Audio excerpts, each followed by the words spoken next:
Hi నమస్తే అందరికి 2020 సంవత్సరంలో ఎక్కడ చూసినా కానీ సంధికి ఒక గణపతిని అయితే పెట్టారు కాక ఏ సంధిలో చూసినా గణపతి అయితే ప్రత్యేక దర్శనం అయితే ఇస్తుండు స్పెషల్ లుక్తోని ఒక్కో ఏరియాలో ఒక్కో రకంగా అయితే కనబడతాడు. అట్లనే ఈ సంవత్సరం కూడా మన కరీంనగర్లో అయితే ఒక ఎయిర్పోర్ట్ గట్టి అన్నైతే వినాయకుని పెట్టారు. అందుండే వినాయకుని కూడా మన గణపతిని నడుపుతాడు. అదేంది గణపతి నడుపుడు ఏందని అనుకుంటారు కదా. ఇక్కడ చూతురు కదా కాక సేమ్ విమానం లెక్కనే తయారు చేసి పెట్టారు వినాయకుని కోసం. ఆ లోపల వినాయకుని అయితే పైలట్ రూపంలో తయారు చేసి అయితే పెట్టారు. ఇక ఇది చూడడానికి అయితే అట్టిగా ఓనియర్ కాక ఇక్కడ ఒక 25 రూపాయలు పెట్టి అయితే మనం టికెట్ కొనుక్కోవాలి. టికెట్ కొనుక్కొని లోపలికి అయితే బోర్డింగ్ పాస్ పట్టుకొని అయితే పోవాలి. సేమ్ నిజంగా ఎయిర్పోర్ట్లో ఉన్నట్టే ఉంటుంది. టికెట్ తీసుకొని పోయి అలా కూర్చున్నాక ఇక మీదికి లేతుంది అనుకున్నారు. అది మీదికి లేవది ముంగడి కూరుకది. ఇట్లా పెట్టడానికి అయితే ఒక కారణం అవుతుంది.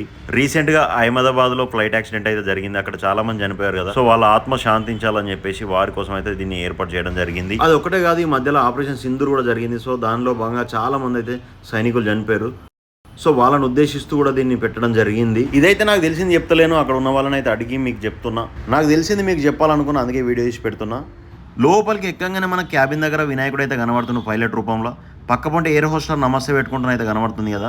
ఇక మేము అక్కడ కూర్చున్నాక లెఫ్ట్ రైట్ రెండు దిక్కుల విమానంలో కూర్చున్న ఫీలింగ్ వచ్చింది. రాగానే మాకు నిజంగా ఫ్లైట్ ఎక్కినట్టే అనిపించింది. ఇలా కూర్చుంటానికి అయితే రెండు దిక్కుల కుర్చీలు అయితే వేసి పెట్టారు కాక లెఫ్ట్ కు రైట్ కు విండోస్ కూడా same as it is flight లో ఉన్నట్టే ఉన్నాయి. ఇక ఆడ కిటికీల పక్క పండి కూర్చుంటే ఎటు చూసినా ఆకాశంలో ఏ మేఘాలు అయితే కనబడి ముందే చెప్పినా కాక గాలి లేవదే ముంగడి కురకదని గసంటి విమానం అన్నట్టు ఇది.